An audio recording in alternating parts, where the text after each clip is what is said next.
Hello, folks. Welcome back to my channel. This is the world of TV shows, and I finally have gotten another episode review of Cold Case, and this time we'll be looking at the 10th episode of the first season called Hitchhiker. The episode originally aired on December 21st, 2003. It was directed by Marita Grabiak and written by Sean Whitesell. So what is this episode about? So the title is quite self-explanatory, but let me tell you more about it because this is part of the review for me to kind of, describe the main plot of the episode. So in this episode, basically, the team is going to be investigating what appears to be a serial killing case, and this has something to do with the death of a 1997 college student, if I'm not mistaken. I'm not entirely sure I'm not sure if he was or not, but basically the murder of a young man. Basically, his name was Matthew Mills. He was He was a 20-year-old man, and basically he was killed after he was hitchhiking, right? Basically, he was killed as he was coming back to Philadelphia from Atlantic City after he won pretty big at at the casino, right? Something like this. I'm sorry, it's a little sketchy in my mind, but this is what I remember about. So basically, the team is going to be investigating his murder, and they're going to be looking in a lot of different directions. They're going to speak a little bit to, the family, try to understand, more about this young man. Then they're going to be looking at his best friend, who was, he and him were pretty thick, pretty, close. And then they're going to be looking at, a lot of different angles, And then obviously the serial killer killing case at some point, somebody named Sherman. I think he was in previous episodes, in a few others. Oh no, it's someone else, It's not Sherman. It's Sam Royal is going to be, part of the investigation because, he's a cop too. And I think that the murder case is going to kind of, if I'm not mistaken, stray into his jurisdiction or something like this. So he's going to be, taking an interest in the case, especially since he was also investigating this, and he's going to be able to kind of fill in a few gaps for them.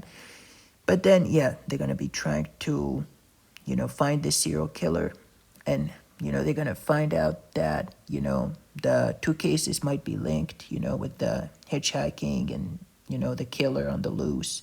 So, they're going to be looking at a potential suspect, and it's pretty interesting how everything turns out.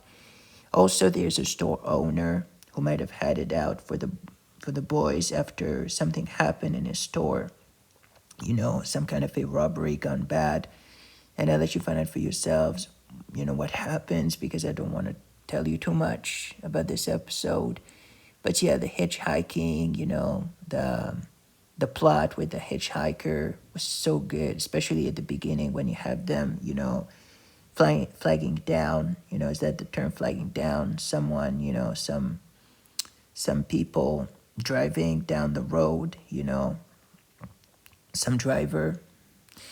And then, obviously something happens, he might have been picked up by, the wrong person, could have explained why he went missing, and later on was killed. But this is pretty much how the main plot of the episode operates. So I thought that this episode was awesome. It's a stroke of genius. I really enjoyed it, especially at some point things are going to get a little bit tense between Rush and Valance as Valance believes that there's you know, the suspect that they have at some point is you know, there's a there's a very strong likelihood that he might have been involved in the murder, but you know, Rush is not so convinced that this is what happened, that he might be the actual, or she might be the actual murderer. So yeah, I like this kind of, you know, interesting, tension between some of the characters, especially the music, the way it builds up at this point, the kind of violin, I think, music, because this is when, you have the drama music, the dramatic music that is so good. And in this episode, at some point it plays when she says something like, when Rush says, "We have a lot of power in that room," or something like this, talking about the interrogation room. This was so good, so good, so good. I really enjoyed how it all comes, together near the end. Also, this is the first time we hear some, actually, not the first time. It was in a previous episode, episode 6. We heard that theme before, but basically, right before the end of the second act, if I'm not mistaken, when John Stillman says, "Better go have a conversation," the theme plays. I love this theme. Those who have watched the episode probably know which one I'm talking about. But it's a really awesome episode. Really liked it. Really liked the progression. And this is the mid-season finale, as this is the last episode to be aired before the the December time, when usually shows end at this time. The middle of the season, hence the term mid-season finale. So I really liked how it kind of, it ends with such a powerful, such a cool episode. So let's talk about the actors very quickly. So we have the main ones: Catherine Morris, Danny Pino, John Finn, Jeremy Ratchford, Tom Barry. Then we have Frederick Lean, who plays Sam Royal, who was awesome, who was in other TV shows. He was in Medium. He was in so many cool TV shows, guest starring appearances.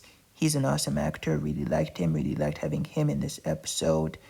Yeah, I remember him. He was in Without a Trace too, a few years later. He's an awesome actor. Then we have Nathan Basil, who plays Blaine Robbins in 1987. Then we have Arthur Dorbinian, who plays Ivan Medvedenko, who is the Russian store owner who might be a suspect.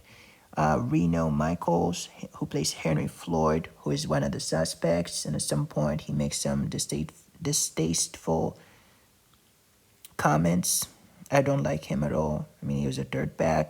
Marco Rodriguez plays Manny Fernandez, who knows, who's, I think he used to work with Scotty Valance.